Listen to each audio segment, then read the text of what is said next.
बहुत समय पहले की बात है। मांडव्य नाम के एक यशस्वी ब्राह्मण थे। वे बड़े धैर्यवान, धर्मज्ञ, तपस्वी एवं सत्यवादी थे। वे अपने आश्रम के दरवाजे पर वृक्ष के नीचे हाथ को ऊपर उठाकर तपस्या करते थे। उन्होंने मौन व्रत ले रखा था। कुछ दिनों के बाद एक दिन कुछ लुटेरे लूट का माल लेकर वहां आ गए।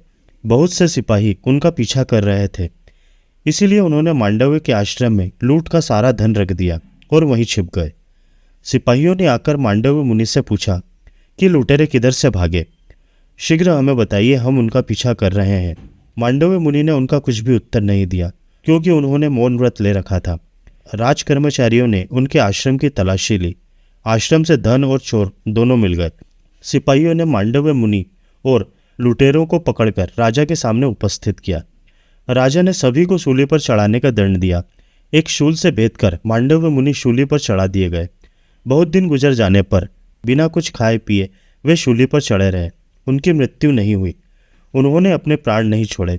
पहरेदारों ने देखा कि मुनि को शूली पर चढ़ाए बहुत दिन हो गए हैं, परंतु वे मरे नहीं। उन्होंने अपने राजा को जाकर सारा वृतांत बताया। तब राजा को एहसास हुआ कि हमने निर्दोष ब्राह्मण को शूली पर चढ़ा दिया है। राजा ने मांडव्य मुनि के पास जाकर प्रार्थना की कि मुझसे अज्ञानवश बड़ा अपराध हो गया, आप मुझे क्षमा कीजिए और मुझ पर प्रसन्न हो जाइए। मांडव्य मुनि ने राजा पर कृपा करके उन्हें क्षमा कर दिया। वे शूली से उतारे गए। जब बहुत उपाय करने पर भी शूल उनके शरीर से नहीं निकल सका, तब वह काट दिया गया। गड़े हुए शूल के साथ ही उन्होंने तपस्या की और दुर्लभ लोक प्राप्त किए। तब से उनका नाम अणिमांडव पड़ गया। महर्षि मांडव ने यमराज की सभा में जाकर पूछा कि मैंने अनजाने में ऐसा कौन सा पाप किया था जिसका यह फल मिला, जल्दी बतलाओ, नहीं तो मेरी तपस्या का बल देखो। धर्मराज ने कहा, आपने एक छोटे से फतिंगे की पूंछ में सिंग गड़ा दी थी, उसी का यह फल है। जैसे थोड़े से दान का अनेक गुना फल मिलता है, वैसे ही थोड़े से अधर्म का भी कई गुना फल मिलता है। अणिमांडव ने पूछा कि ऐसा मैंने कब किया था? धर्मराज ने कहा, बचपन में। इस पर अणिमांडव बोले, बालक 12 वर्ष की अवस्था तक जो कुछ करता है उससे उसे अधर्म नहीं होता, क्योंकि उसे धर्म अधर्म का ज्ञान नहीं रहता। तुमने छोटे से अपराध का बड़ा दंड दिया है।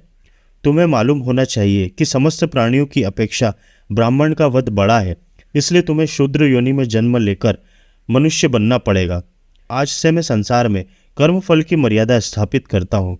14 वर्ष की अवस्था तक किए गए कर्मों का पाप नहीं लगेगा, उसके बाद किए गए कर्मों का फल अवश्य मिलेगा। इसी अपराध के कारण मांडव ने शाप दिया और धर्मराज शूद्र योनि में विदुर के रूप में उत्पन्न हुए।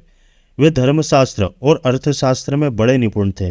क्रोध और लोभ तो उन्हें छू तक नहीं पाया था। वे बड़े दूरदर्शी, शांति के पक्षपाती और समस्त कुरुवंशी के हितैषी थे। धन्यवाद।